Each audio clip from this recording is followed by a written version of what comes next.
ahead. Won't you tell me now? Won't you tell me now? Won't you tell me what you're listening to? It's the Tampa Bay Breakfast Club. Welcome. I'm your brother, John. And this is Qiana. Hey, and this program is being brought to you as part of the New Image Project of the Community Development and Training Center, a.k.a. See That? See that. And we would like to thank y'all for tuning in, helping us to redefine what's cool. What's good?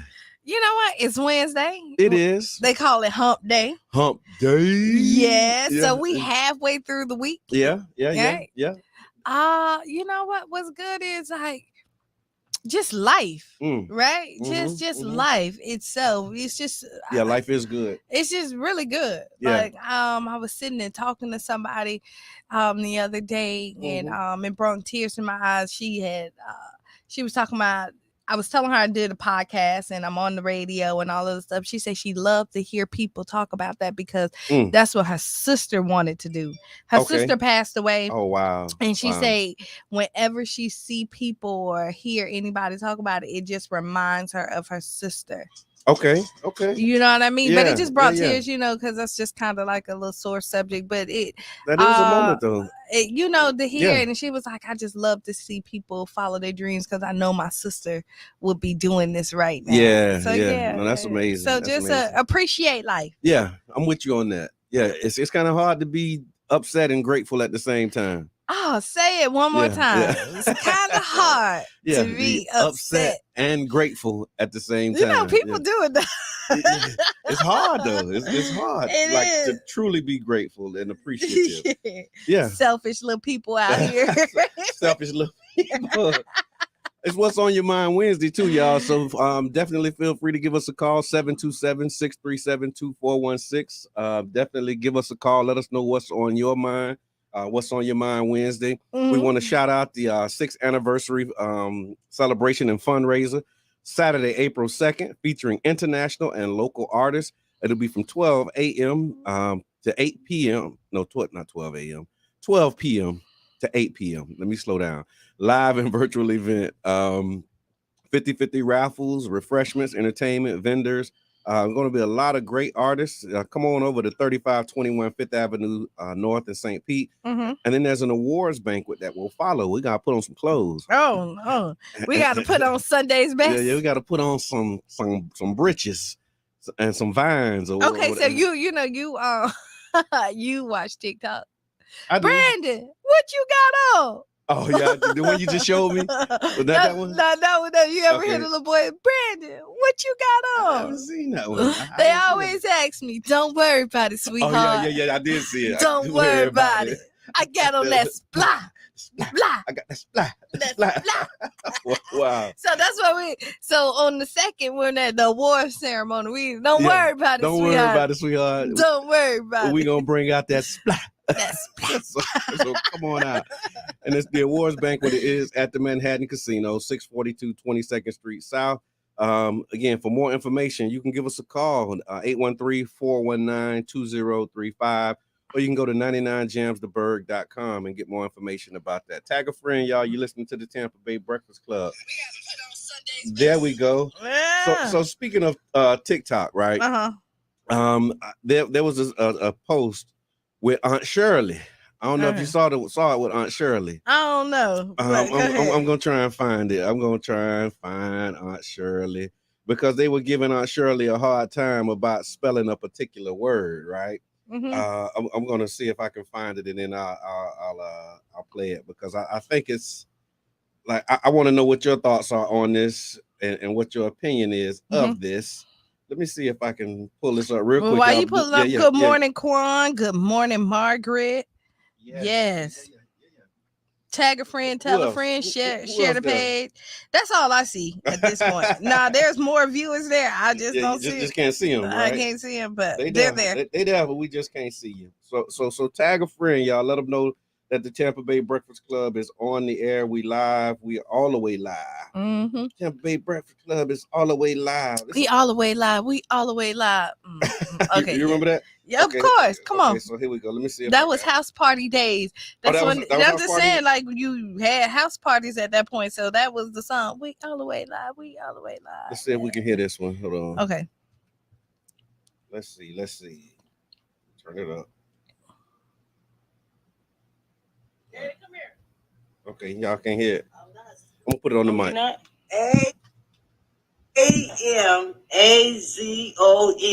Amazing. Did you hear that? Oh, Tell her that's amazing.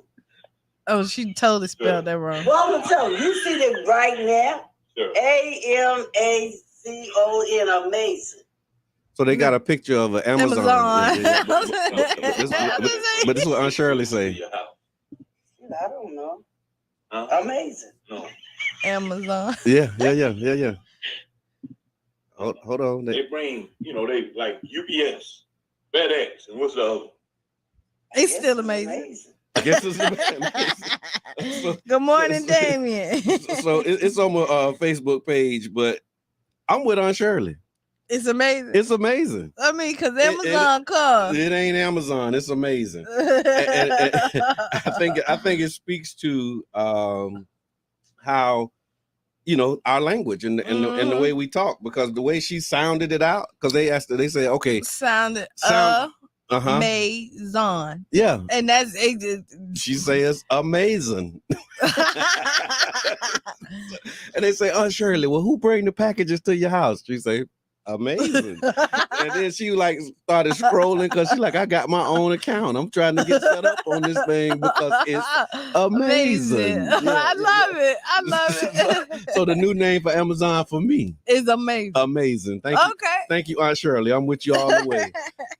Again, you listening to the Tampa Bay Breakfast Club. All right, so this day in history.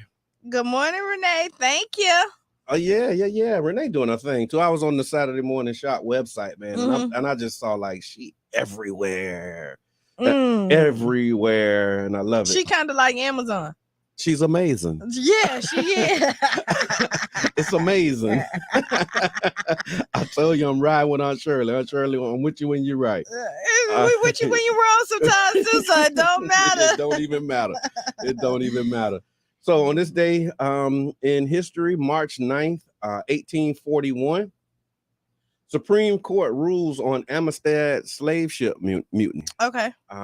So at the end of the historic case, the U.S. Supreme Court rules with only one dissent that the enslaved Africans who seized control of the Amistad slave ship had been illegally forced into slavery and thus are free under American law. On June, well, you didn't know that? It's just amazing. It's amazing. Amazing. It is amazing. When you listen to them, they figured out that they was captured. They had to go to court and sue. Sue and say, hey, I didn't want to be here. My ancestors did not want to be here. They didn't figure that out. But go ahead. Yeah. Okay. No, you're right. You're right. So it was on June 28th, 1839. 53 enslaved people recently captured from Africa left Havana, Cuba, aboard the Amistad schooner for a life of slavery on a sugar plantation in Puerto Principal, Cuba. 3 days later, an African known as Q, he freed himself and other enslaved people and planned a mutiny. Early in the morning of July 2nd, in the midst of a storm, the Africans rose up against their captors and using sugarcane knives found in the hold, killed the captain of the vessel and a crew member. 2 other crew members were either thrown overboard or escaped, and Jose Ruiz and Pedro Montes, the 2 Cubans who had purchased the enslaved people who were captured. Q ordered the Cubans to sail the Amistad east back to Africa. During the day, Ruiz and Montes would comply, but at night they would turn the vessel in a northerly direction toward U.S. waters.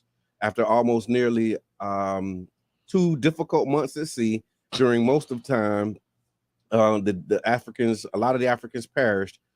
The ship was spotted by a U.S. Navy ship and then seized and brought to Long Island and escorted into New London, Connecticut. And that's when the debate about the revolt began, because they were saying that they were their property, and they were saying, we're not your property. We freed ourselves. We was free. Well, they was free before they got captured. Yeah, they were kidnapped. not just freed ourselves. Like we was kidnapped, and then we got loose. And now y'all gonna tell me y'all got me again? Yeah. You know this. But they had to go to the court, and they went to the Supreme Court, sued. They actually had to get a lawyer. Think about that. You talk about due process of the law. But the Amistad was actually the topic of a movie that was done by Debbie Allen. And it was one of those stories that she put out. You remember the famous line, "Give us free." Yeah. From Sin Right. Yeah. No, it's just yeah. But that really happened, huh? And here's the other part of it, right? So Go ahead. so with all of this stuff, right? When we talk about, Amistad, we talk about the history and just our battle here in the hells of North America, right? It's just been interested the different ways we've had to like fight, right? So there's the court system, which is this case, then there's like the legal system and the criminal justice system and like all of these different systems. And they wonder why we talk about institutional and then we have structural to racism. physically fight as well. We have to fear for our lives, right? Yep. And then Carol Barbie, thank you for tuning in. All the above. Yeah. And Renee doing her thing. Yeah. She woke today. She all the way up. All the way live. Yeah. But yeah, it's just kind of really sad when you look at our you know that you dead wrong and you still gotta prove. Yeah. Pretty much. That's just kind of like the robber coming to like rob your house and get hurt and sue you. Yeah. No, they do that. They're crazy like that. Yeah. They get hurt in your house and then sue you. But then and they ain't even invited. They weren't even invited guests. So we didn't want to be here. Nope. Right? Nope. We was happy where we were at, or they were happy where they were at. Perfectly fine. Yeah. Living their life. Yeah.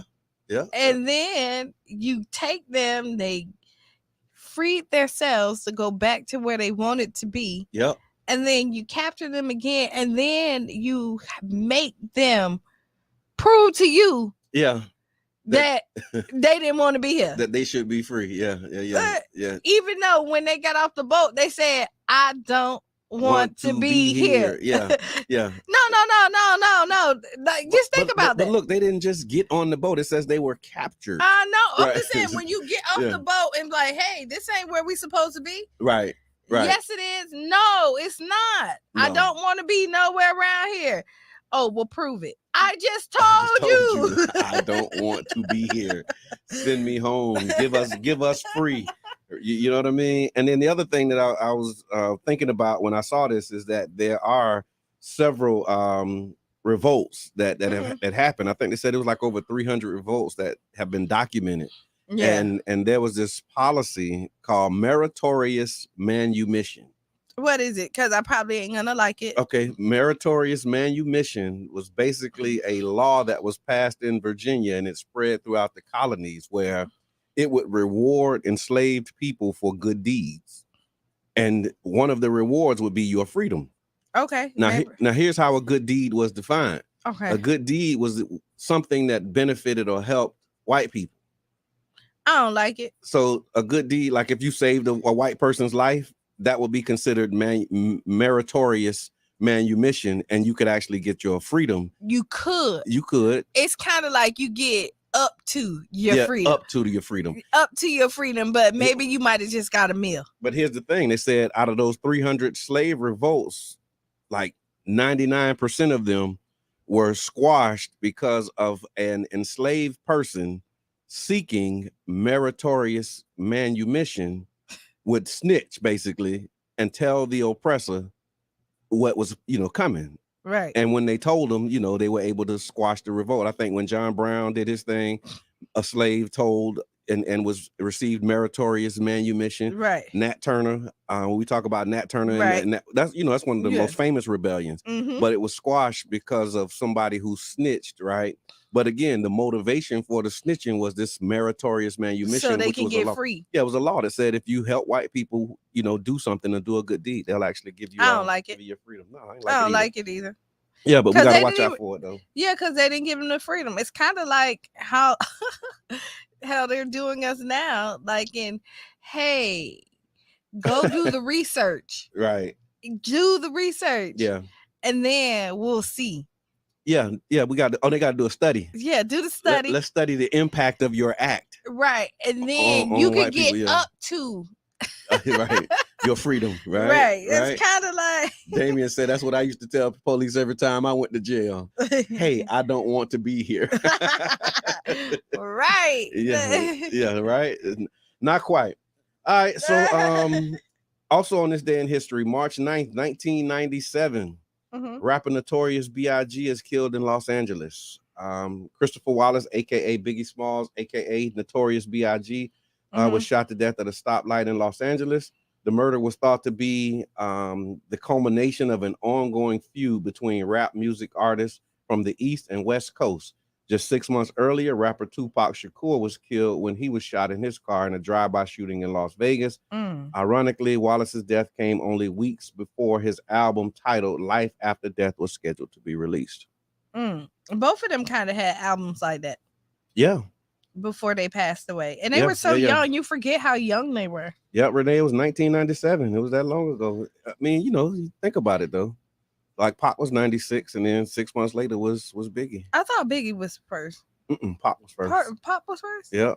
Whoa. Yeah. That's how, like, 96. So, oh, wow. That's 25 years ago. Yeah. Going on 26. Yeah. And then, whoa. Yeah. And the other part of it, what's crazy is like it's still happening. We talk about, this history and how these cycles repeat itself. Like, rappers still getting killed. They are. Still getting murdered. But I think with that case, it was, some questions about police involvement and FBI and all of that stuff. Like when I was reading the article, that's why I just abbreviated it, because the way that they wrote it, the history of the they made it seem like it was just gang stuff. Right. When we know if it was just gang stuff, somebody would be arrested.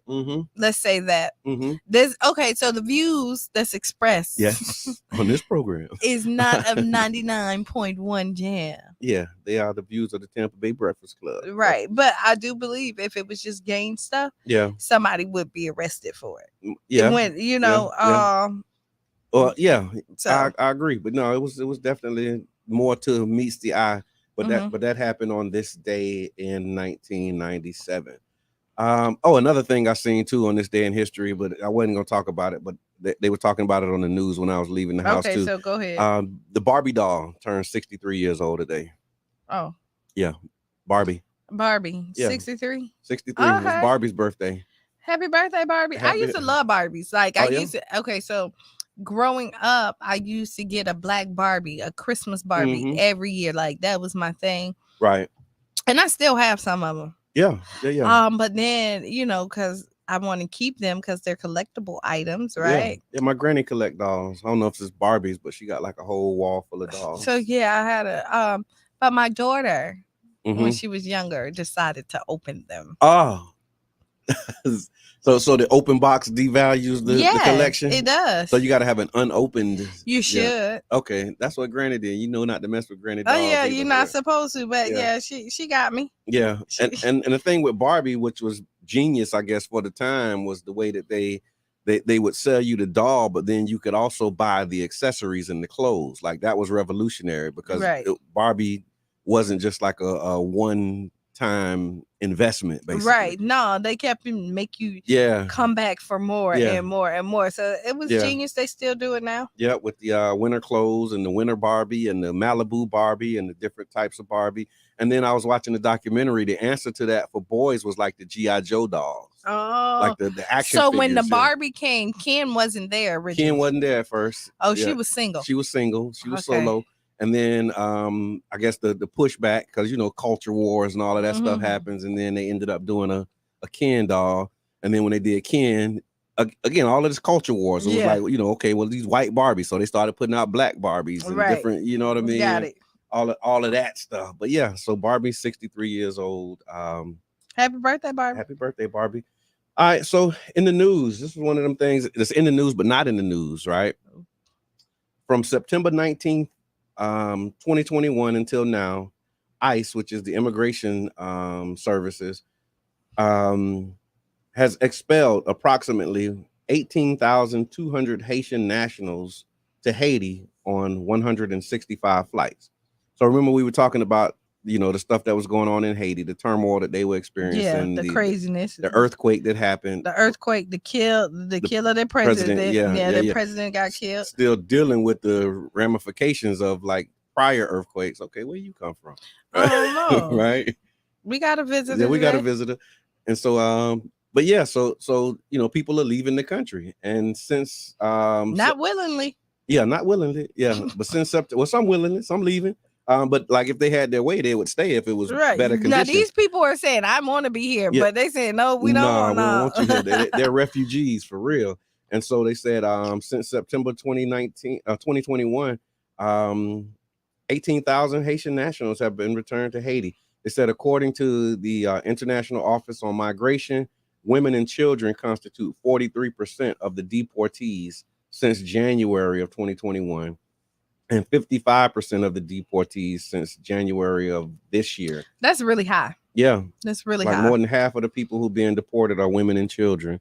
And then the other part of it, they said some of them were not born in Haiti. They were born here. So they can't even speak. Have no connection to Haiti at all, but they're being deported and sent back to so Haiti. that's the thing is that, so I have a problem. If you was born here at this point, you have a birth certificate. Mm-hmm. You are a U.S. citizen. Pretty much. There's no reason why you should be deported back. Right. But, opening up the doors and granting temporary protected status for Ukraine and Afghanistan. People coming from Afghanistan. I remember seeing an article that they was looking to open up some housing in Tampa for some Afghani refugees. You can't even get money to offset this high behind rent, but you finna offer housing to people from another country, and people that lives here in the state of Florida can't even afford to live here and get an apartment because you got to make 3 times the rent. Yeah. And the average rent is anywhere from like $1,500 to $2,000 on the average. So they need to at least make about like $6,000 a month. Yeah. And it's a lot of single households. So you're telling me that you can find some housing for somebody else from another country, but you cannot. No, you cannot. Help the people that pay the taxes. No. But, okay. Yeah, Afghan refugees and Ukrainian refugees, welcome all aboard. Good morning, Miss Teresa. Thank you for tuning in. And they said they're sending back the Haitians, which has always been the case, right? Like, they would open up the door. They had like that one, what was it, wet foot, dry foot or something like that. Right. With once Cubans. if they hit land. Yeah. As long as they hit land, they were good. They were good. Yeah. So I mean, at this point, and a lot of them are citizens. They pay their taxes. Yeah. Yeah, but no, this is not the same. Well, not citizens, but they're here. They're active in the community. Hey, sweetie. Good morning. My wife is on. I knew who it was. Yeah. How you know? You said, "Hey, sweetie." Yeah. There goes my baby in my Charlie Wilson voice. Yeah. So it's just interesting. I thought that was something too. Again, it's not in the news, but it is news, right? Right. It is. And it's really sad because it's not only Haitians that's over here. Yeah. You know what I mean? Yeah. And to think that 18,000, that's a lot of people. Yeah. They said it was on 165 flights. They sent them back, and more than half of them since January have been women and children. Some of whom were not born in Haiti, have never been to Haiti, and hold a third-party nationality. So they're not even Haitian nationals. They just kicking them out and sending them back. So, you chocolate. Yeah. Oh. Mm-hmm. Oh, you chocolate? Oh, you Haitian. Yeah. It don't matter. Oh, no, don't worry about what that DNA say. Right. We're just going to send you over there anyway. No, go. Yeah. It is. So that was that. That's crazy. So do you see the Senate passed the Emmett Till?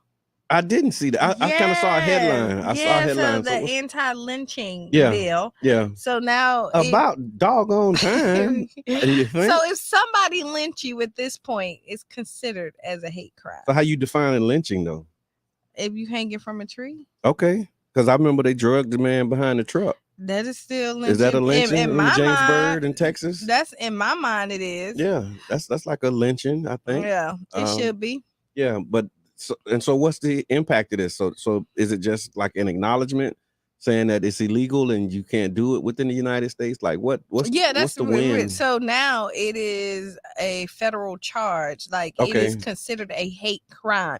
Before it was just like, I guess from my understanding, it was murder. So anybody listening, chime in. Tell us what they just did. No, so what they did was, from my understanding, is that now they put it on the hate crime list of things that you do.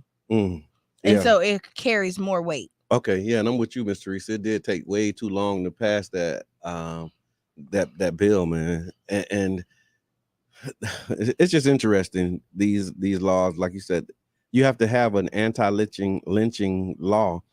But at the time when they were doing this, like in mass, they were like picnics.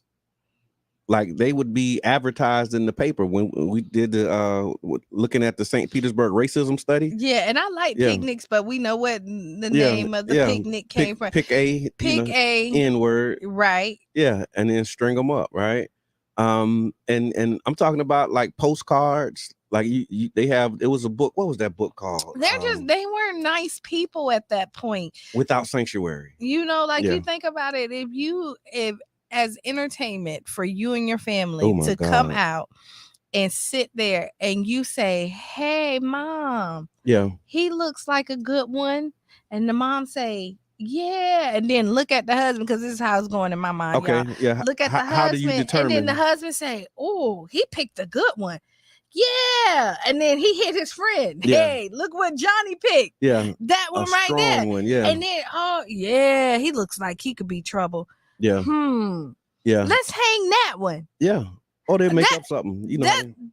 That's the picnic. That's the picnic. That one right there. Yeah. You know what I mean? And it actually brings goosebumps, and just to think that people sat out there and looked at them like it's like flowers. Yeah. You know what I mean? You can be plucked up. You can just be plucked and like hand it to somebody and then disregard it so easy. And this is human lives. Yeah.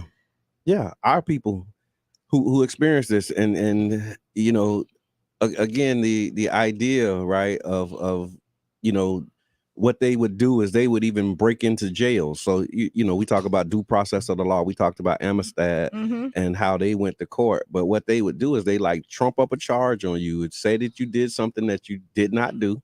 Like Emmett Till. You would be arrested, and then they would come and get you out of the jail and then take you and lynch you. I actually know somebody who survived the lynching, Minister B.R. in Monroe, Louisiana. Wow. Yeah, he was a member, or is a member of the Nation of Islam. I think Minister B.R. probably early 90s, late 80s, early 90s now. And he was actually lynched. They raided the mosque in Monroe, Louisiana, where he was the minister. Basically was charging them with, they were trying to overthrow the government because they were talking about building and establishing a black nation. Right. And, you know, that whole thing. But when they raided the mosque, they went in, like the believers and members of the mosque had to fight for their lives. I think a police officer might have got injured or killed. They took Minister B.R. to jail, like what we were just talking about. And then the mob came, got him out of his cell, beat him, drove him to a swamp, and then held him underwater to try and drown him in the swamp. But by God's grace, he had been he was in the Navy. Oh, and he can hold his breath. Come on, man. Look how God works. So your enemy gonna choose to kill you in a way that God had prepared you to survive. You know what I mean? Look, say it again. So you were already prepared for the fight, and he didn't even know didn't even know he was prepared for the fight. He said, but he was able to hold his breath. They stood on his back, put him underwater, and they thought that he had drowned, but he was still alive. They left, and he said, you know, he talked about how he, you know, rolled over and just kind of got a little bit of air. And then he said he crawled from the swamp where they took him out into the road, and he got into the middle of the road. And when he was in the road, a Greyhound bus pulled up and stood, like stopped and parked over him. And a driver got out, and it was one of the first black drivers of Greyhound bus that saw him on the road, picked him up and took him to, and they hit him so they wouldn't know, right? Because he said, but here's the other part of it. I'm telling you, this is amazing. It's amazing. And I've Amazon. He actually was the student Amazon. He was this when I was in the ministry class, he was our teacher of the ministry class. And so I was blessed like beyond measure to just like hear all of these different types of experiences. Not only from him, but from others in the Nation of Islam. And what he was telling us about that experience was that after he was released, after he survived, he went and met with the Most Honorable Elijah Muhammad, who set him up in Monroe, Louisiana. And Elijah Muhammad told him to go back to jail. And he did. And when he went back to jail, they ended up filing a lawsuit, and it went to the Supreme Court. And it was, I can't remember the law. I'll find it and we can talk about it next week. But it was some law that as a result of him going back and going through the due process, the Supreme Court passed a law that basically benefited the believing community and Black people as a whole because of his sacrifice. But just imagine that, like you escaped and then gone near died, and then they tell you, and then Elijah Muhammad saying, "Go back." Like what kind of soldier would you be? Right. You know what I'm saying? Would you go back, or would you? You know what I'm saying? That was tough, man. But Minister B.I. went back. He's actually in the book, Message to the Black Man. Troy X. Cade, it was his name at the time. That's just amazing. And I mean, sometimes, but at this point, God had led him so far. Why would he not trust? Yeah, that's right. Yeah, because all of the deck was stacked in his favor. And so, it was just an amazing experience. Like I said, I was really blessed, to be able to sit under people of that caliber, that stature, and hear those stories. I was also blessed to spend time with Captain Sam. People don't know who Captain Sam is, but he's the one who recruited Muhammad Ali. Okay. In Miami. And he was like on Muhammad Ali's training team. He trained him and fought him. He was the captain of the mosque. Minister B.I. was the minister of the mosque at the time. So it was the minister and the captain because he got relocated to Miami. Oh. And so Captain Sam was a personal trainer of Muhammad Ali's, and a lot of the quotes that we hear from Muhammad Ali came from him because he was a minister. So so what happened is, as a member of the Nation of Islam, like it's like, okay, the media is calling me, they want me to say something. So he went to his minister and said, what should I tell him? And so that thing about, Viet Cong ain't never called me the N-word. Yeah. That was Captain Sam. Oh. You know what I mean? He was like, tell him, go and tell him. And they talked about, why should he go and fight? He said, tell them that, your enemy is over here, your oppressor's over here. So a lot of those things that Muhammad Ali was saying, it was Captain Sam. It was Captain Sam, and they had those conversations, and his family and everybody bears witness to it. But he recently passed, Minister Abdul Rahman, beautiful brother. May God be pleased with him, man. So it was an honor. I don't know how I got in that tangent. I guess that's what's good. But that's you got into it because we was talking about Emmett Till. Yeah. And then about the lynching, and then how he survived. He survived it, and then it went on to that. But that's how everything is all connected with each other. Yeah. But that's what fuels my passion, though, because I've talked to people who live this stuff. You know what I'm saying? And it's people on here who, a lot of our audience, like we were in school and kind of reading about it, but it was like our parents who was living through it and our grandparents who lived through it, and so we don't have sometimes that direct connection to a lot of the atrocities of our history, like because they don't put a lot of those things in there. They put the victories of recently freed captives, right? And they call it African American history, but it's or whatever. But they don't want to offend anybody. Oh yeah, so that's another one of the things. So in Florida, talking about Florida law, right? They don't want to offend anybody. They don't want to offend anybody, but we're gonna talk about that in a minute too. Cedric, thank you for tuning in. Walter Shaw, I see you. Thank you for joining. Good morning, Walter. Chandra, I see you. Robin, I see you. Man, y'all comment, y'all chime in, let us know what you're thinking. It's What's on Your Mind Wednesday, so put it in the comments or give us a call, 727-637-2416. You're listening to the Tampa Bay Breakfast Club, the new morning show right here on 99 Jams, the Berg, man. Yeah. And so speaking of Florida, Florida's like no place ever. Ever. Brandy Gabbard, thank you for tuning in. And Florida's controversial Surgeon General recommends against COVID vaccination for kids.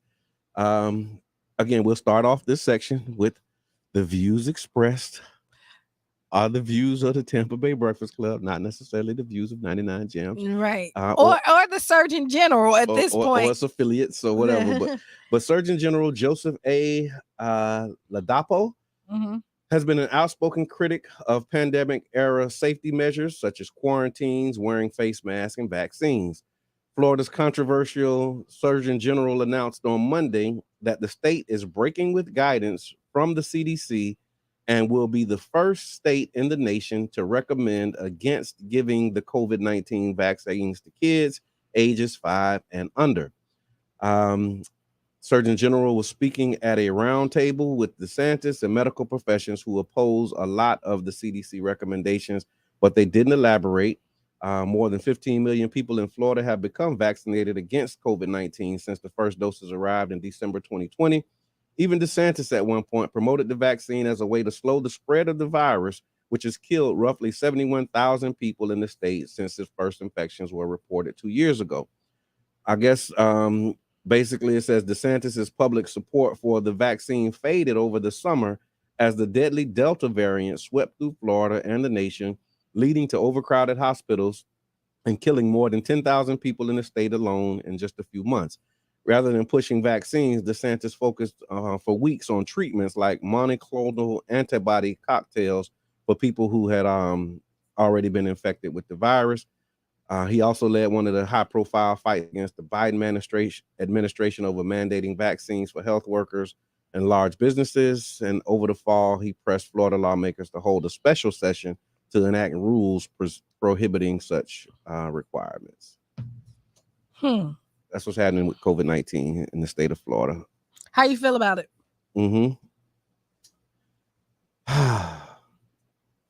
Good with the bad, because I'm not a mandate type of person. Me neither. And then so again, it's up to you as an individual, I believe, especially at this point, right? With all of the data, all of the lived experience, all that we've seen, I think we have enough information to be able to make decisions as a public. And so I'm not supportive of like mandating, especially a vaccine mandate. At this point, it's kind of like they say they're going to treat it like the flu. I was actually in the doctor's office with one of my clients yesterday, and basically they was just saying like the same thing. They're treated like the Rhonda, flu. what's going on? So, and the flu shot is not mandated. I mean, some jobs do require, right? But it's not mandated for you to do it. And I think at this point, and how I always felt, do what's best for you. Yeah. But children under 5, I think that's a parent's choice, right? I think so. But a lot of parents at this point are doing their research on the medicine and the shots that their children have been taking and deciding to opt out.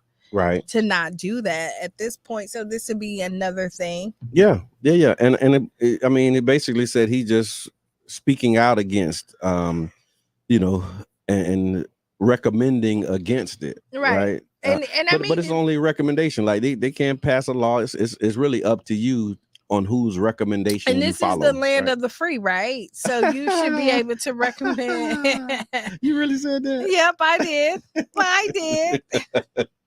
In theory, right? And with a chuckle in my voice. This is the land of the free. But go ahead. I'm sorry. I'm just saying it's the land of the free. So I mean, you should be able to choose, right? Yeah. If this is what you want. I mean, and the data at this point is not supporting, and the actions from everybody is not supporting what the narrative was 2 years ago. Yeah, it was a lot of flip-flopping, story changing. But again, that happens, I guess, when you get new information, you get new data, you find out different things. And that was one of those biggest contributing factors for me was like, okay, let's wait, because I know things change. Right. And we saw how things change, like the way that it was promoted and what it would do once it was received, how it didn't really do what it was It just for me, it didn't do as advertised, and right? we're not telling nobody not to take the No, shot, and right? if you took it, God bless you. You're right. Eat Atwater. Good morning, Eric. Because people, they felt like it saved their life, and it may have, but and a lot of people have saved their jobs. And that's the big part of it. You like can you couldn't still work without, getting. But a lot of people left their jobs because that's true. they decided not to, and so it's just kind of crazy because we were told to take this shot and that it was going to prevent this, and then when it didn't prevent it, it was like, oh, we'll take the booster, because it's gonna, and then, oh no, the booster wasn't ready for this new variant that's out there, you know what I mean? But so we might have a third booster for you. Just stay tuned, right? You know what I mean?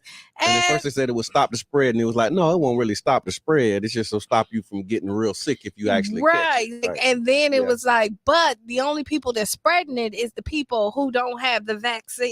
And then all of the people who had the vaccine was like really sick, and then they were getting sick and spreading it. But then they still do it to today, because I know like jobs are opening, and they're not allowing some people that's unvaccinated to come back into the office. Wow. Right? Which at this point it makes no sense. Yeah, no, I'm with you. And so again, you gotta, kind of read the board and play your hand. I thank God, man, that myself and my family, we've been able to dodge a bullet, but I believe that we had it in 2019. That's it's a home team fact. Like my home team, like we had it because of what we experienced and all of the symptoms. It just wasn't called COVID at the time. And a lot of people got it at that point. I think it was like November, December of 2019. Right. And they just sent you home. Yeah, no, I wasn't as bad off as like the rest of my household. I mean, but people who went to get checked out, not y'all, but they just sent you home. They were like, they said at that time it was an upper respiratory infection. Yeah, so they just kind of like. But my wife, like, she was diligent, did her thing, with her natural remedies and all of that stuff, and she's been keeping us healthy, man. Okay, so you know what we haven't did before we take this break? Would you rather? Okay. All right. Would you rather have fish and grits or chicken and waffles? Fish and grits or chicken and waffles? Y'all let us know. Put it in the comment. Would you rather have fish and grits or chicken and waffles? I would rather have. I'm a fish and grits kind of person. So I love grits, but I think you take the chicken and waffles. I think so. This is a hard one, right?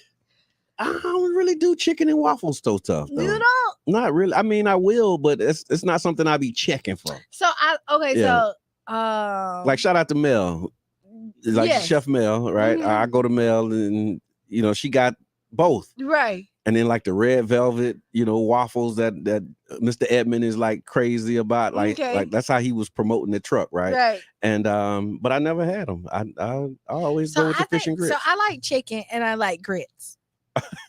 So can you do chicken and grits? Well, that wasn't. I feel like I'm Mr. Edmond right now, right? All of the Mr. above. Edmonds is not here in the building, so I'm channeling Mr. Edmond. Right, so I'm gonna say grits and chicken. Grits and chicken. Go with it. Waffles and fish. No, that don't really work. Latasha Grant, thank you for tuning in. I see you. All right, so look, y'all, we got to take a quick break. It's the top of the hour. We're going to take a break. You're listening to the Tampa Bay Breakfast Club, the new morning show right here on 99.1 FM. We're going to take a quick break, play some news, and then y'all stick around for it, because up next we have Ask Qiana. We're going to get into a few more of these headlines. We're going to talk about some of these controversial Florida laws. There's some housing policy changes. There's some stuff on the agenda at City Council that we want to talk about. So y'all make sure that you stick around, y'all. Let me see. What was that? I missed 3 Generations food truck. There you go. I'll tell you where they are. I'm going to put it in the chat. All right, so we're going to take a break. We'll be right back with more of the Tampa Bay Breakfast Club 199 Jams. Sirens overnight. But Moscow says it'll once again stop firing so people can leave. It claims the same will apply to Chernihiv, Sumy, Kharkiv and Mariupol. Ukraine's government says hundreds were successfully evacuated from Sumy yesterday, but once again accused Russian forces of opening fire on the agreed humanitarian corridors. As the number of refugees from Ukraine passes the 2 million mark, Nick Thorpe sent this report from Budapest on how the countries of Central Europe are coping with the influx. The 2 million Ukrainians who've left the country already constitute half the 4 million the UN Refugee Agency initially estimated might try to leave. The sheer speed with which this is happening is testing the resources and organizational capacity of the 5 countries on Ukraine's western border. For now, at least, thanks to the work of local authorities, aid organizations, and the generosity of the population, the relief effort in Central Europe is impressive. The United States has rejected an offer by Poland to send all of its Russian-made MiG-29 fighter jets to Ukraine via a US airbase in Germany. A Pentagon spokesman said the prospect of the jets flying from an American base to airspace over Ukraine was untenable. Ina Sovsun, a Ukrainian MP, said the jets could make a real difference in the war. We are here fighting for our lives. Every day of delay with delivering the jets leads to 5 more deaths of children in Ukraine.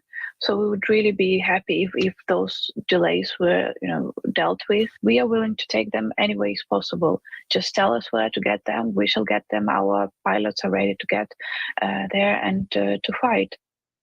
Moscow has announced that All right, so we want to know if y'all can hear us. We doing a as the news is playing. Carrie, I see you too. Carrie, I don't want to mess up your last name. They can't. There we go. All right, we back. And so as the BBC World News and Democracy Now! Is playing on the radio, so we got like a little bit of time in between here. And the other thing too, my wife put in the chat, I wish y'all could play music. We wish we could too, but Facebook stop us. Right. So y'all probably noticed that, we used to do like our music breaks and rock out and jams. But we can't do that on Facebook because they don't like that so much. No, and then they block us, and then y'all can't see us anymore, and then we're just really talking to ourselves on Facebook. Yeah. And that's what happened. Like, so at one point they gave us a little grace where, they wouldn't block us right away. They'll wait till afterwards. But now, as soon as they hear, any song, they'll block it. Yeah, immediately. And then take the whole live down. And then we got to dispute it later. Yep. And then they'll come back and do it later. But y'all know y'all ain't going back and checking for the Tampa Bay Breakfast Club like y'all should. Mm-hmm. So yeah, y'all listen.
Warning of a radioactive leak risk after losing power at the Russian-occupied Chernobyl nuclear plant.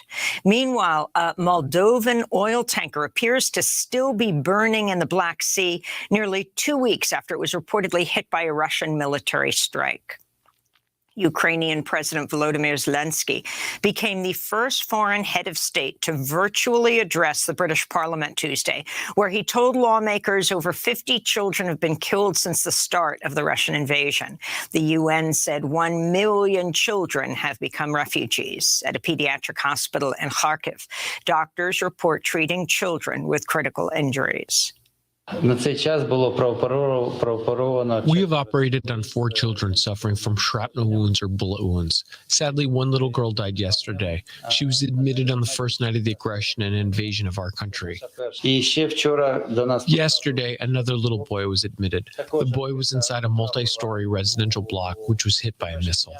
Venezuela's released 2 jailed U.S. citizens following a rare visit to Caracas by a delegation from Washington, D.C. One of the freed prisoners is Gustavo Cardenas, a Citgo oil executive who was arrested in 2017 and convicted of corruption, a charge rejected by the U.S.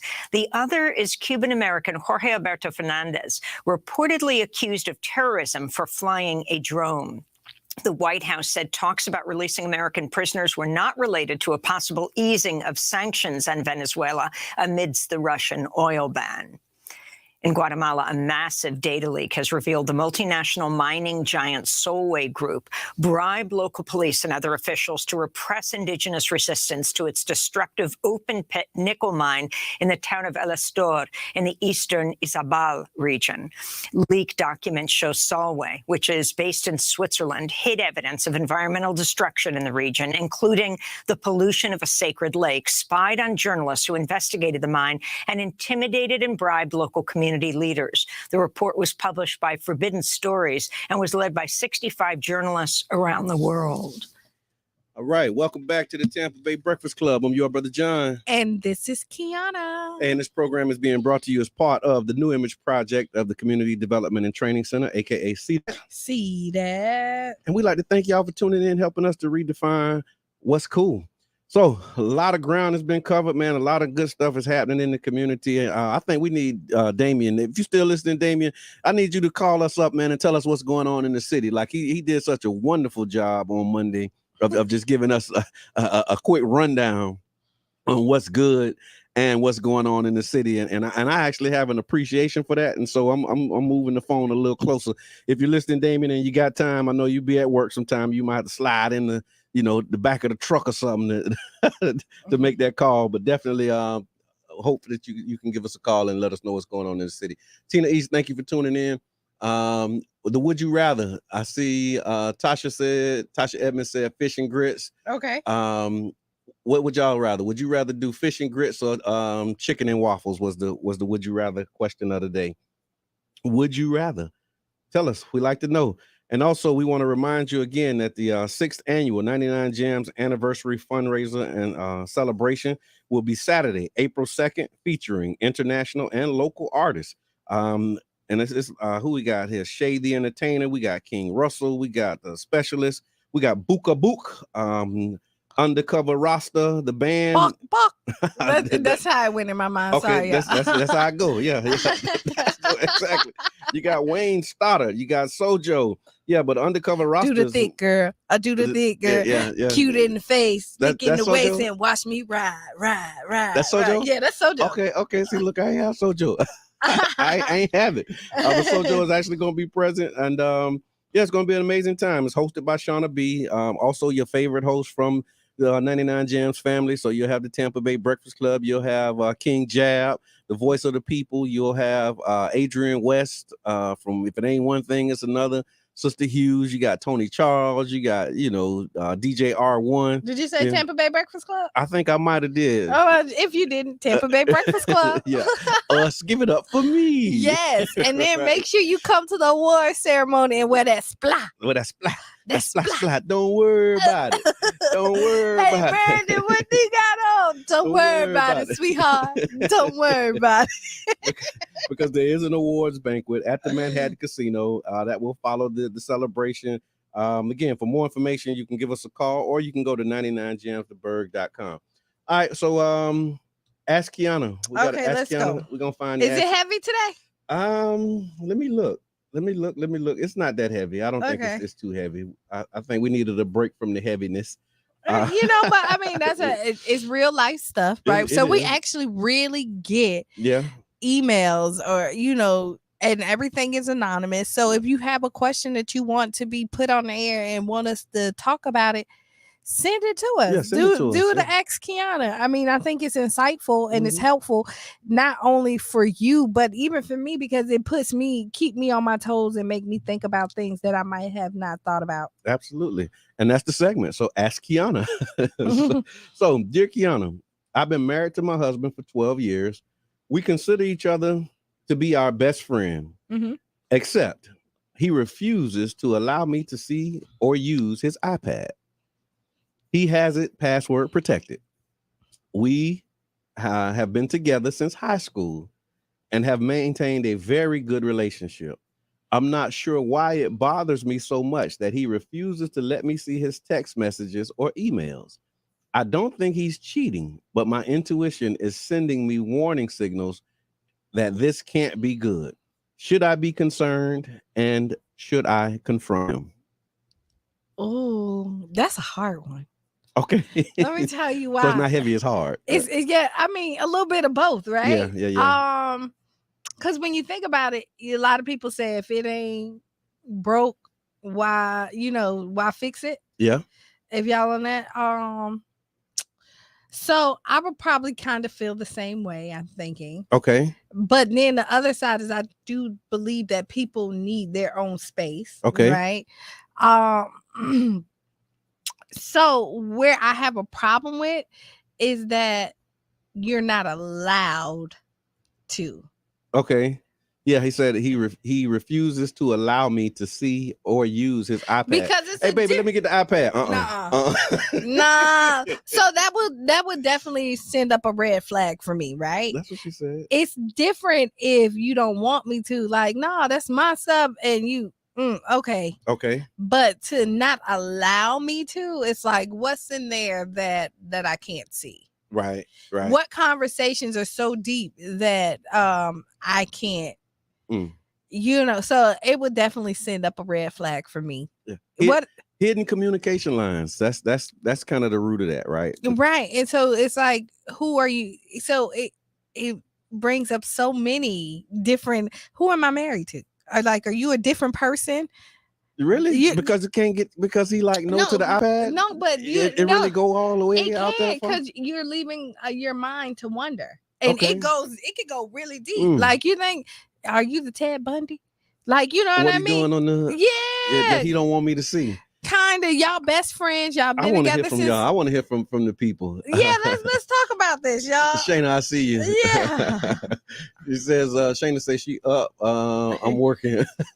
What you thought? I love Shayna. Like, listen. Thank you for tuning in. Listen, this is my friend. Yeah. Right. Shayna is definitely, we get out there. She went swimming with me when I was out there swimming. Okay. I still owe her a workout with her workout. Okay, right? Yeah, because I remember she was getting it. Oh, she still getting it. Okay, that's what's like, up. That's her thing. Yeah. She came in and hit the pool with me. So right. And Tina E said fish and grits was her. Yeah. Would you rather? So here's the thing with this hidden communication line. Can't see the iPad. I really want to know what y'all think. So what do you think? So what if you went and your wife said, nah, I can't see the iPad? Nah. Can I use the iPad? Nah. Why? Because it says so. Oh. Oh. That's kind of what that would make you feel some kind of way. Like I can see it. Because at first I was like, you tripping. Like, it ain't no big deal. But I guess when the shoe is on the other foot, huh? Let me can I use your phone? Nah. Use one of the kids' phone. But when somebody asks you to use your phone, there is a moment where you pause. Let me get your phone. Nah, use one of the kids' phone. Huh? Is that serious? Huh? I can't even use your phone to make a phone call. It's password protected, so that means she don't know the password. So, like, I know my wife's password. Well, I used to. She got a new phone. I don't know the new password on the new phone. So it's different. She can get into my phone, right? But respecting boundaries and respecting people's privacy is one thing, but restricting your partner from like, what is it in there? So it would definitely send red flags to me. Okay. I don't know if it's a deal breaker. Yeah. Because we don't know what's in the phone, right? Right. Shayna say, use my phone at your own risk. I'm just saying. But I'm single. Right. But I think it should be kind of open, and you should allow the other person to, you know what I mean? Like, so here's the thing. I don't believe people should go through people's phones, right? Okay. Not without them. Without. Yeah, but people do. But that's. And let me tell you, even though I don't believe it, I have. Yeah. Right? I have. Right? You went through somebody's phone without them knowing that you was in it? I totally. What it look like? Just show me what it look like. What it look like when you're doing it. Let me see what it look like. Let me see what it look like. Look. What does it look like when you're going through somebody's phone? First of all, you got to be real, real careful, right? Right. You go in there. Okay. You have to go see, and then you have to have a place where you going. Okay. Like, it has to be planned out. Okay, so you got to So be you going strategic. straight? So go straight to you the can't text. just pick it up and start figuring out what you're looking for. No. So if y'all need to know, right? Okay, this is how to go through somebody's phone. First of without all, them if knowing. you got an iPhone, make sure you know what was on their screen when you went in there. Okay. Because if you're going to another one, you got to get back to where you left it off. So you can get out without a trace, right? And if you're going through text messages, you got to know what text messages you want to read, because you might read like some text messages that don't mean nothing. Okay, the one from me and my mama. Right. Yeah. So you done wasted your whole time. You didn't find nothing. You had a moment and you blew it because you ain't know where to look. Coach put you in and you failed. You fumbled. Okay. You know what I mean? So what specifically are you looking for when you go and you pick up the phone? To be honest, right? I would say this is that, like, I think it's crazy when I think about it. Like, I went through the phone. Like, what did I go through this phone for? Right? I did find something I didn't like. Right? Okay. But you're going to. But listen. But then I found something I didn't like. I couldn't say nothing. Okay, because it was an illegal search.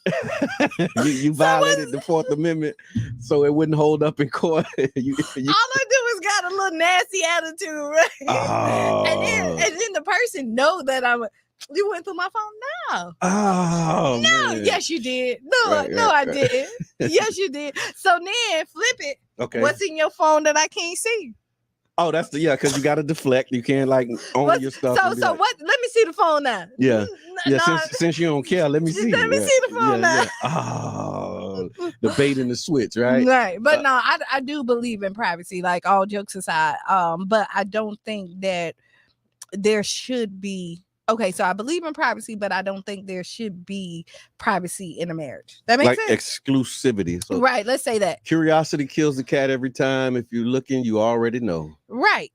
I totally agree. You already know. If it. That's what I guess. That's kind of to this point here from the letter. She said, I don't think he's cheating, but my intuition is sending me warning signals that this can't be good. And so this could be the first steps. Like, when you're looking at it, maybe he's on different sites he don't want you to know that he's on, right? I mean, but it is true when you have something so locked up, you don't want. So clearly it's something on there that you don't want her to see. That's probably inappropriate. Okay. I'm gonna for anybody else. So if it's inappropriate for somebody else, then why is it appropriate for you? Like, if you're doing something that you're ashamed of, then you probably shouldn't be doing it. I 100% agree. When right? you're married, am I right? No, you're right about it. No, you're not tripping. If you're ashamed to do it, you probably shouldn't do it. So when you're married to somebody, I feel like it holds a lot more weight, right? Okay. And the rule of thumb, if I can't do it in front of my partner, then I don't need to do it at all. Yeah. Okay. If my partner is gonna feel some type of way, then I probably shouldn't do it. And you always ask yourself, if my partner was doing this, would I? So you flip the pancake. Yeah, you do. Because honestly, I do it all the time when I feel so. So hey, if the shoe was on the other foot and I did that, we would have a problem, right? Yeah. And then it's different when you flip it on you, because like you didn't think anything. Yeah, I didn't think. Until I flipped it on you. Yeah, and then it makes you think like, ugh. Like if my wife didn't want me to see, that'll make me want to see a little more. Right, and that's kind of how people end up going through the phone. You want me to see? Now I really want to see. And that's how people end up going through the phone, searching and all that other stuff, because you didn't allow. Yeah. So I guess that go all the way back to like the Adam and Eve in the garden. Like, don't eat this fruit. It's like, really? Why not? I'm finna see. Right. It's the same way. Don't look at my iPad. Really? Why not? And if he said like, hey, you can't go through this iPad because it's a work iPad, and the job said you're not allowed to go through this. Like I'm throwing it out. It's a stretch, but I'm just saying, right? Yeah. If there was some rationale or some motivation, right? But then you know what it is. Right. But when you don't know what it is, you be like, it's curiosity killed the cat. Like, we finna go find out. Yeah. Somebody finna find out. Curiosity killed the cat. Yes. They say satisfaction brought it back, though. So once you're satisfied and your curiosity is satisfied, you get it back. Shayna say life is simple. Always follow the golden rule in all aspects. I agree. Yeah, but that's just one of them things, though. I think it should be open. You know, you should be willing to share. You know, and don't do stuff that you ashamed of and that you wouldn't do in the presence of your spouse. And that's true. And if you don't want that responsibility, then you're not ready for marriage. Wow. I mean, heavy. Honestly, because I mean, yeah, but I mean, if there's an agreement, because it's like my wife has access to my phone, but she chooses not to use it. Right. You know what I mean? It's like, okay, no, that's your phone. But if she asks me for it, I give it to her. Right. And vice versa. Like if I need to use her phone. So she respect your space. Yeah, you know we respect what I mean? each other's space. As you should. Yeah, like I ain't always like looking and checking for a phone, but if I need something, she ain't gonna be like I think it's a problem if your phone ring and I can't look at it, right? Like you know how like it's normally like when you see a phone ring, everybody.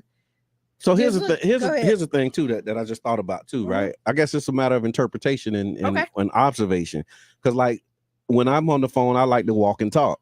So there are times when like my phone will ring and I'll be sitting with my wife. I'll be on the phone. Sometimes I'll put it on speaker like, hey, you know, whatever. But then there's times where I actually get up and I'll start walking and I'll walk and I'll talk. And it was a time where she was like, okay, well, every time your phone rings, you get up and go.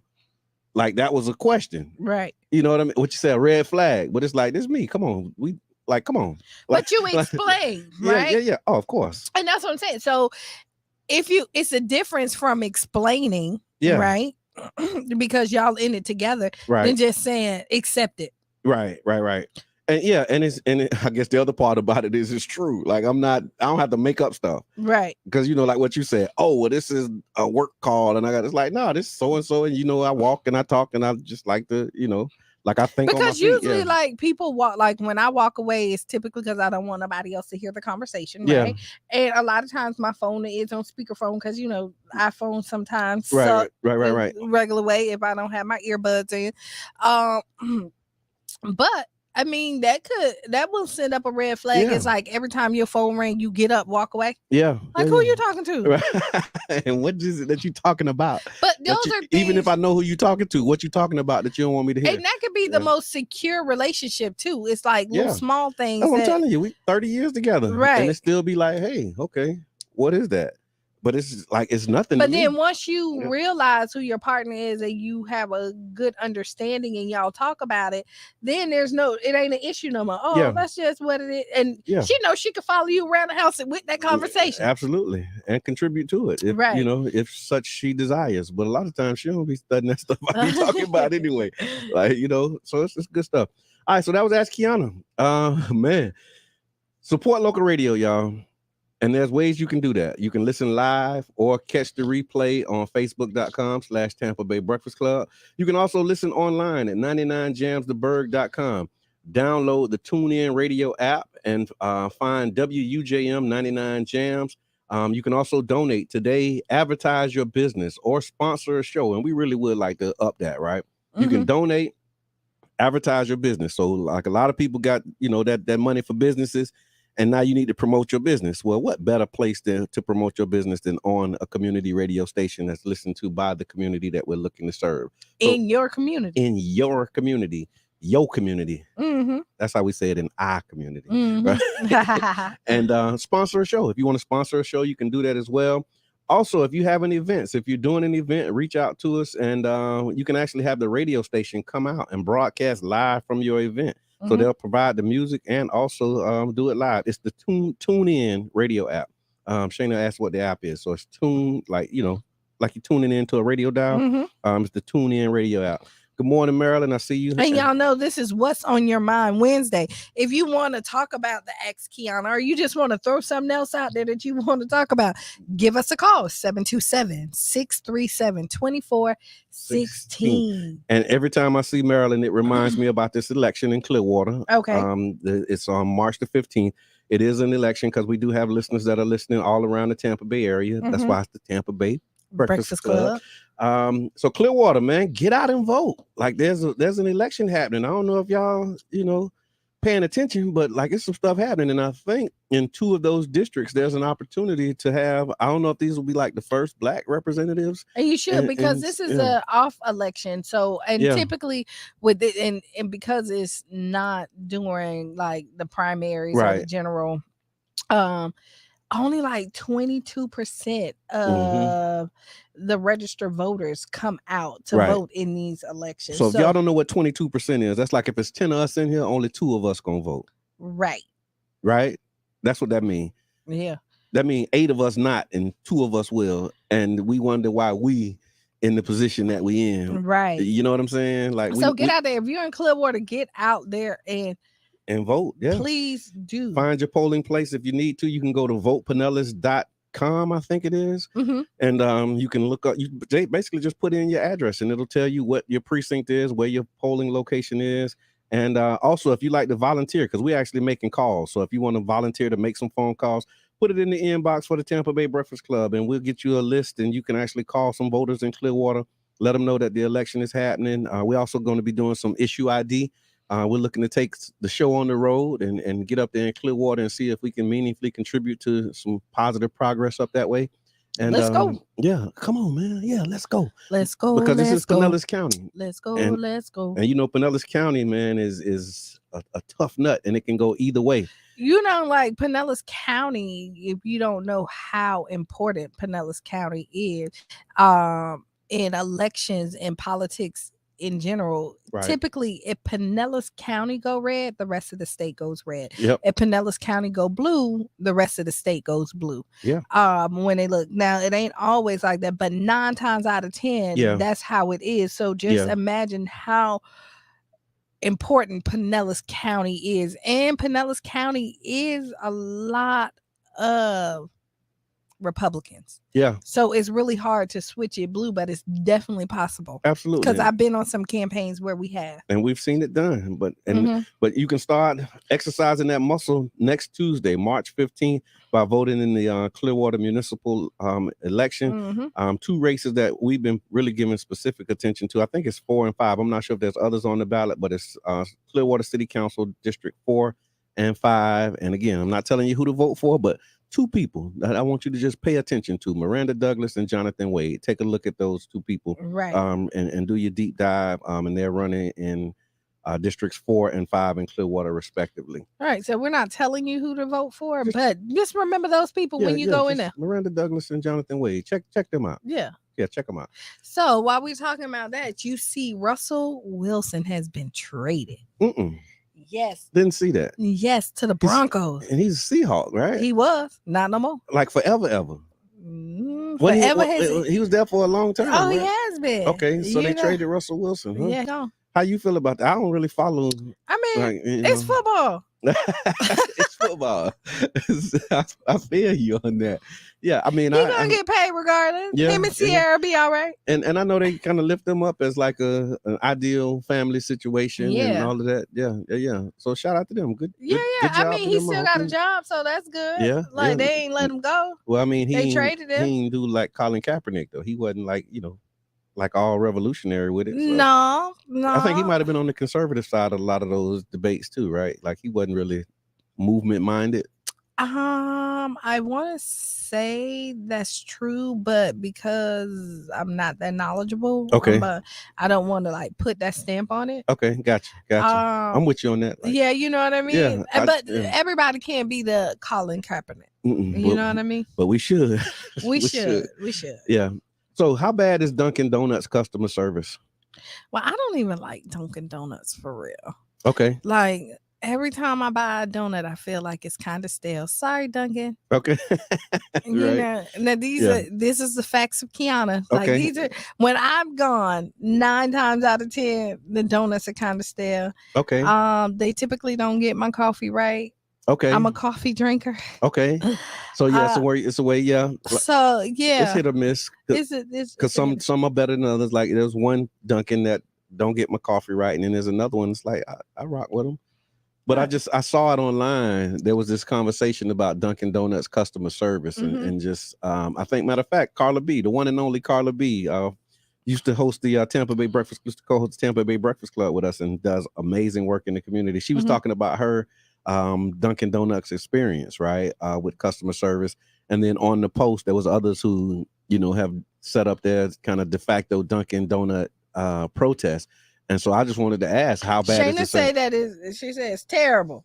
Okay. They have a bunch of kids working there. Oh. 7-Eleven got the best coffee. Okay. So I like 7-Eleven coffee, right? And then I use Cold Stone creamer. 7-Eleven has the Cold Stone creamer. Okay, I got you. So I don't need no sugar. Just put some Cold Stone in there. Call it a day. Wow. You're happy. It's funny that you say that because I think that's what we got at the house. Like that's what I know it's what I got at the house. I don't know. I don't pay attention. I just like pull it up. And you're right. You don't need sugar. You just put the creamer in there. And call it a day. Yeah. Stir. Yeah, I get it at home when I can. But here's the other part about this. So a Tampa Dunkin' employee pleads guilty in a customer's death. What? Yeah. Okay. A Tampa Dunkin' employee pleaded guilty to felony battery for fatally punching a customer who repeatedly called him a racial slur. A Tampa judge sentenced 27-year-old Corey Pajoles on Monday to 2 years of house arrest and anger management courses and 200 hours of community service. What was his name again? Corey Pajoles. I saw the picture. You'll be surprised. Pajoles is black. Get out of here. Right. Whoa. Yeah. And he got sentenced house arrest? Yeah. He got 2 years house arrest and anger management courses and 200 hours of community service. But Pajoles, who is black, asked co-workers to call the police and told the 77-year-old registered sex offender to leave because the gentleman came in complaining about customer service. So that's why I was asking, how bad is it? Is it bad enough like to go in and confront somebody and eventually lose your life over? That's what this gentleman did. So he went in, complained about the service, got all into the young man's face, 27-year-old, got into his face, repeatedly calling him a racial slur. He asked people to call the police. I guess they didn't arrive in time. He told us, and this guy was a 77-year-old registered sex offender. I don't know what that got to do with the story, but I guess they felt like that was a fact that needed to be included. And this 77, he kept asking him to leave. Well, you know what they did? They did what they typically do to black men. Is throw facts in there to make them look worse than what they are. Yeah. So and I mean, but honestly, that's what they did with the 77-year-old. I ain't mad at it. Yeah, me either. Let's flip it. Yeah. Okay, go ahead. So Cook repeatedly called him a racial slur, and Pajoles punched him. Cook fell, hit his head, and died. Oh. So however bad that customer service is, y'all, don't go in there and confront them people, man. No, but I mean, never mind. Qiana. Not angrily, but like, I mean, it's the way you do that you. I mean, in there, but you can't be in nobody's face. Yeah, you shouldn't. Calling him out his name. Yeah, but he punched him and he fell, which it's so crazy really, because my wife and I talk about that all the time. Like, you just never know. Yeah. 77-year-old man, like you got more time behind you than you got in front of you. He can't have a green banana.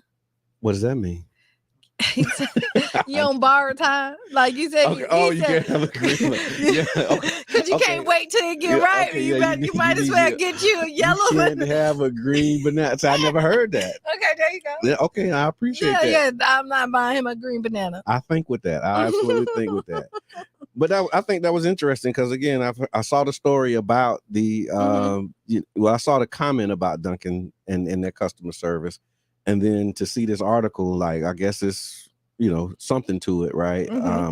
But not enough to go in and confront somebody and lose your life over. So yeah, think before you act. These Florida laws, a lot of stuff. Terrible. Yeah, hated it.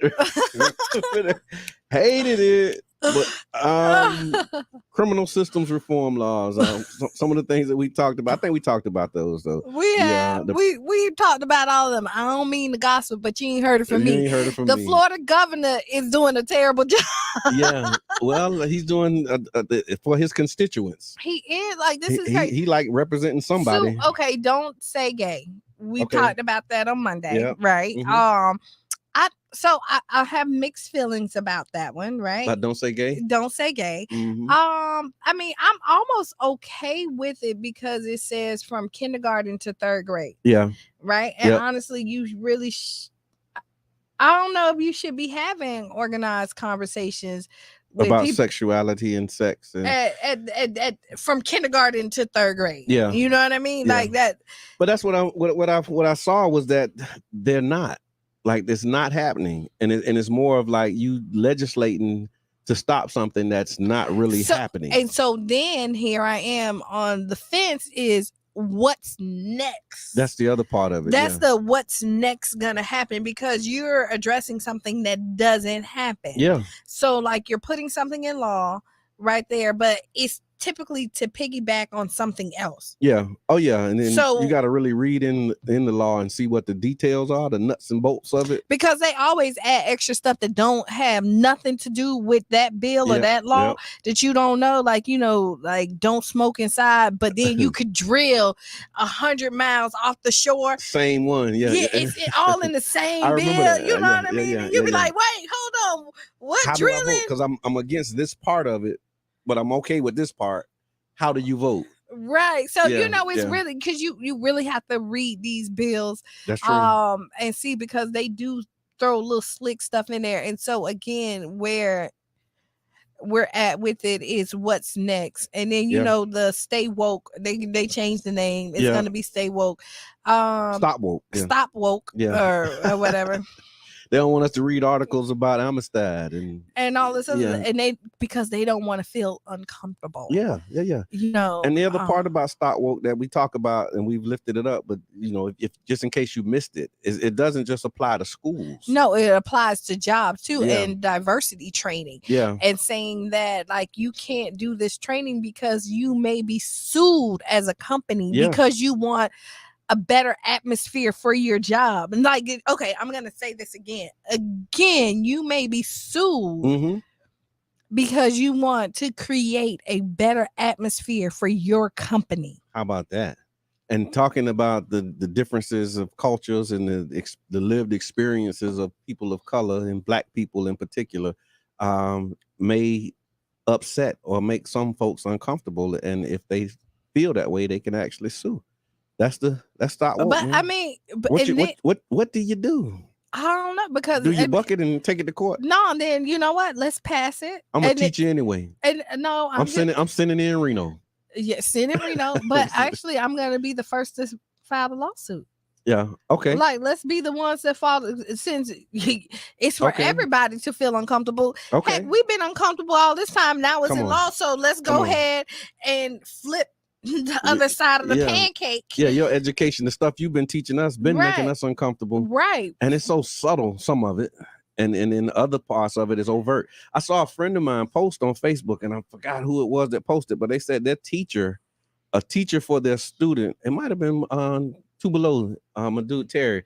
I think it was him, but I don't want to misquote. But he somebody posted where a teacher at, I think, Bay Point, either middle school or elementary, brought in cotton, real cotton, and had the Black students picking the cotton as a part of their project or this experiment or something that they would do. I don't like it. Yeah.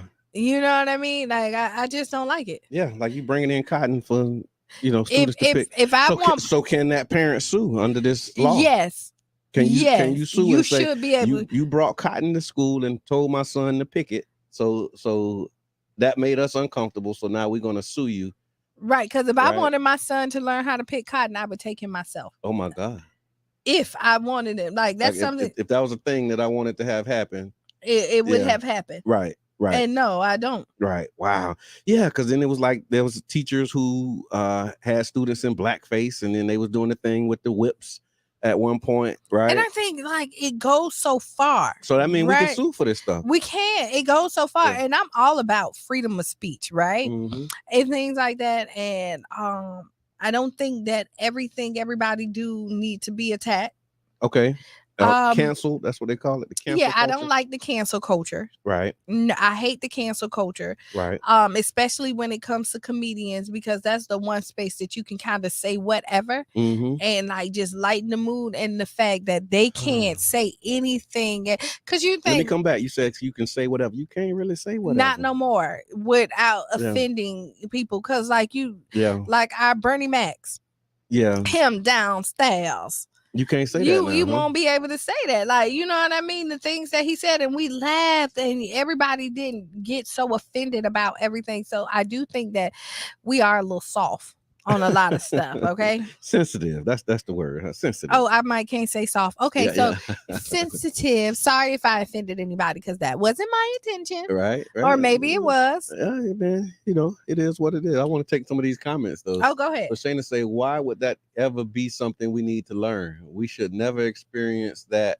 Couldn't have been my child. Right. I'm with you on that. I see Soldier, the producer, saying good morning. And then also, is that Damien? Did she bring whips and chains too? Wow.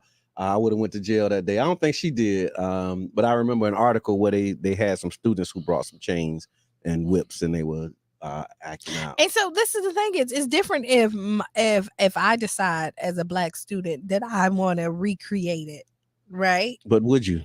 No, but it's a difference if I want to recreate and show you the pain. You can't recreate it and show me. Yeah. Nah, you know what I mean? Like, you don't have the privilege, to be honest, to come in there and say, hey, we're gonna recreate this scene. Right. How about if they recreate the scene and make the Black people the masters and the white folks the slaves? Would you be all right with that? No. We're gonna have y'all white people picking cotton, and we're gonna be the slave masters. Can you set it up that way? Would that be acceptable? I don't know. Not to some people.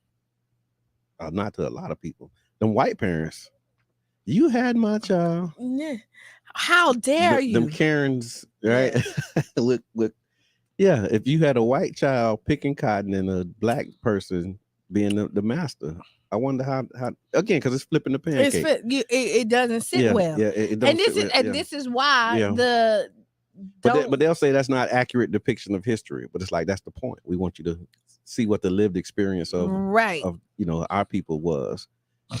Interesting. All right, we got some announcements. What's going on in the city? Some different things that are happening around town. One of the things too, we've been talking about this housing crisis and the stuff that's going on with housing in Florida. Like, we couldn't get past that. So there is some assistance that's been made available for homeowners. We talked about that on Monday, but I want to reiterate, you can find information about that on the page. And it was on the news, a matter of fact. Welch. Okay. Mayor Welch. Mayor Welch, he did some things locally, but there was actually a state of Florida thing too. So the Florida Homeowners Assistance Fund is providing assistance to homeowners for mortgages, for mortgage delinquencies, defaults, foreclosures, and displacements, as well as loss of utilities, home energy services, and insurance. And you can actually go to the Tampa Bay Breakfast Club page and you'll be able to find information about that. The thing that Mayor Welch did was they increased the amount of money that goes towards down payment assistance. I think it was like $45,000 was like the cap, and he raised it to like $60,000. Okay. Because that $45,000 is a percentage of a number, and that percentage is no longer and they were the number. Yeah, and they were just talking about it on the news too. Is that like how terrible is it?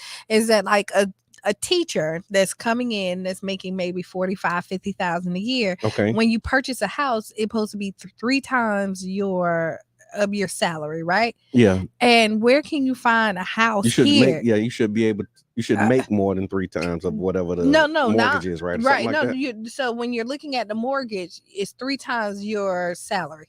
Okay. Gotcha. Right. So if you're doing $50,000 a year, you should purchase a house that's $150,000. Okay. Right. But where can you find a house in Pinellas County for $150,000 that you can finance? So you probably can get a 1-bedroom somewhere, 700 square feet. My daughter told me that they house hunting.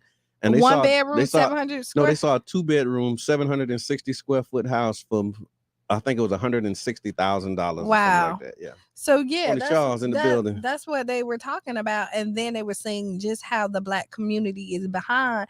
Just when like soldiers got out, and they were white soldiers were able to use their GI Bill, GI Bill and get the houses, but the Black soldiers was not. Right. So then you look at the generational wealth that they have, and they've been homeowners, so they have equity in their houses, and then now Black people couldn't buy the houses at that point. Right. And now that we're like 3 generations behind. Right. So it's not gonna affect them as much as it's gonna affect us, because we don't have the equity in our houses, and we don't have as many properties. Right.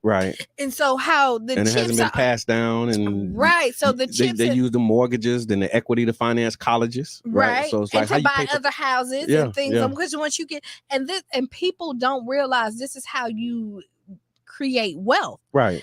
You buy this house, this is what you purchase, and then you take money out of it, and then you purchase something else with it. Right. Let your money work for itself. Equity, Right. Because you have it regardless. Right. So you might as well use it. And see, we wasn't taught that financial literacy.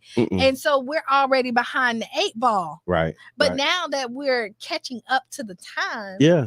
You know what I mean? It's a beautiful thing. It is a beautiful thing. And then just another quick announcement about what Pinellas County is doing. The Pinellas County commissioners expand rental assistance to tenants in hotels and motels. But it actually has a time limit. Pinellas County commissioners voted unanimously to expand county rental assistance to residents of the city of St. Petersburg and those living in hotels and motels within the county. Before, they wouldn't, if you lived in a hotel and you didn't have what they called a traditional lease, they wouldn't allow you to take advantage of the rental assistance. But now if you're living in a hotel, they'll be able to provide aid to tenants. But the caveat is that it's the tenants have a 120-day limit. So I guess like 6 months. So, yeah, but yeah, it's more money for tenants, helping tenants. I think the county has like $18 million remaining in that. If you need the help, get the help, please. It's better to ask for the help than to be out on the streets. Okay. And again, and if you've applied before and you were living in a hotel, then they told you weren't qualified, try it again now, because the county has opened it up. So because a lot of people, and that's the biggest ripoff. What's that? Like, I mean, living in a hotel? Living in a hotel, because you think about it, if you have to pay like $400 a week, you have to come up. Like, that's some $400 a week, man. Try $600-700 a week. See? Like it's ridiculous. So it's a different kind of hustle, because you got to have that every week. It's not like your normal rent. When you get it once a month, you got to get that every week. Every week you have to go out there and hustle. And just think, if you did that, but you couldn't afford to live in your house, right? Because you were kicked out of the house because you couldn't afford the rent, and now you're in a hotel. You really robbing Peter to pay Paul. Right. And it's kind of like those check cashing places. Once you get in, you can't get out. You're sucked in. You how can they save? How can they get themselves out of this hole? Because your whole check going to rent. So your whole check plus some of your mama's. Right. Because you borrowing. Yeah. And then as soon as you get, you paying that back, and then you reborrowing again. Right. No, you're right. And I think that's the other part of it, right? People can get into a hotel. It's easy to get in, but in order to get a place, you need your first month, your last month, your security deposit, and all of those things, and credit, right? So you need credit. You need all of that. And don't forget, you have to make 3 times the rent to move in. So if it's $1,500. Ooh. You know what I mean? $2,000, what you have to make, what, $6,000 a month if it's $2,000 for rent. You have to at least bring in $6,000 into a household to even qualify for it.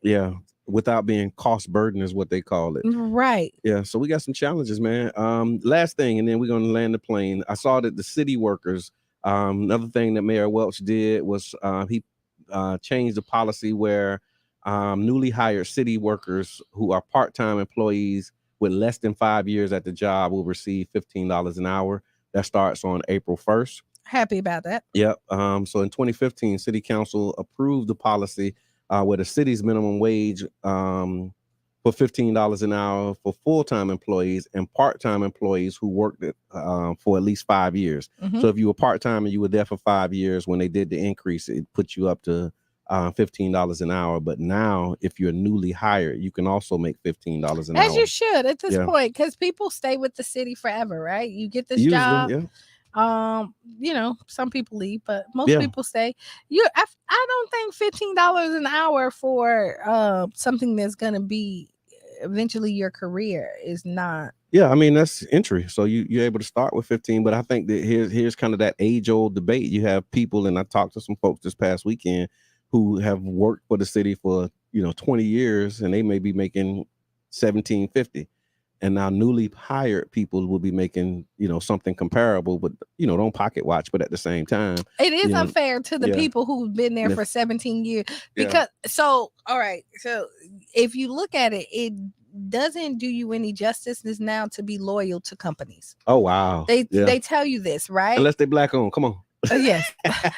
It actually is better sometimes if you leave and come back and request or require more money, because you're there. It doesn't give you that right where it should. Like if the entry person is coming in at $15 an hour, the person who's been there for years and only making $17.50, only right that you go back and see what they would be making if they started at $15 an hour when they started, and then increase them from there. No, I'm with you on that, because that was one of the things that the school bus drivers were dealing with.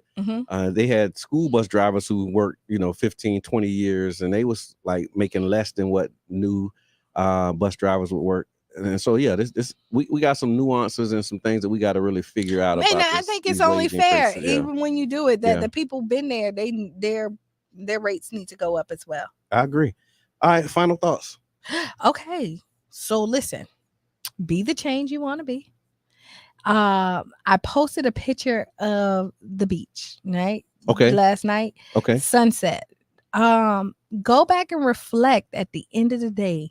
And I'm going to say this, y'all going to hear this right now, because this is where I'm at in life. Okay. Is just appreciate life and write down 5 things that happen good to you. Okay. At the end of every day. Every day. Yeah. Because again, we get so caught up in the everyday, the hustle and the bustle and the work that needs to be done. We don't really sit down and appreciate life. Yeah. And the goodness that has been brought to us throughout the day. So if you could just sit there, and it doesn't take long. Right. Just reflect, write down 5 things. I promise you, you'll be like, today was a great day. Yeah. You thought today was bad, but when you think about all the good stuff that happened, right, I promise you'll be like, it really wasn't that bad. I'm with you on that. I'm with you. So that's my final thoughts. I appreciate that. And mine is, I think it's more that needs to be done and needs to be said. So I just want to thank those who tuned in. Shayna, thank you for riding with us this morning. Lily, thank you for tuning in. Janice, I thank you for jumping on and commenting and contributing to the conversation. And as always, man, y'all continue to support your community-owned radio station. Just last shout out, man, we want to definitely lift up the 6th anniversary celebration and fundraiser Saturday, April 2nd, featuring international and local artists. Again, 12 p.m. to 8 p.m. You can go to our website and get more information, but it's going to be an awards banquet. You're going to bring out the splah. That's splah. Bring that out. And don't worry about it, sweetheart. Don't worry about it. You get to put on some clothes. Up next, we got Sister Hughes. Total praise, man. I thank y'all for tuning in. Y'all take care, believe, and do good. I'm your brother, John. And this is Qiana. And we out. Peace.